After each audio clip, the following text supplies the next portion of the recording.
morning sa inyo lahat. Meron naman tayong bagong balita na sigarilyo na nagmamahala na nagtataas. Dati mura lang ang sigarilyo, ngayon tumaas. Dati mabibili mo ang sigarilyo, naghahalagang 150. Ngayon, 13 na ngayon ang presyo. Kaya masakit na sa bulsa.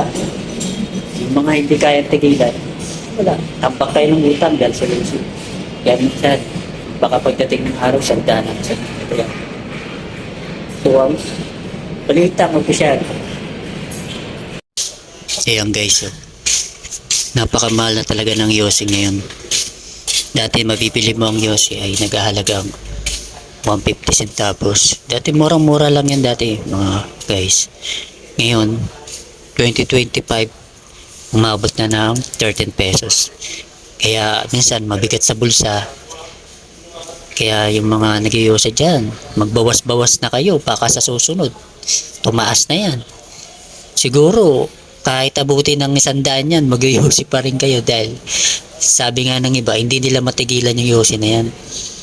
Dahil yan daw yung nakakapampawala ng stress, pampawala ng ano. Ay paano kung inaabot ka naman ng sakit o ano, stress pa rin ba? Kaya ito ang balita.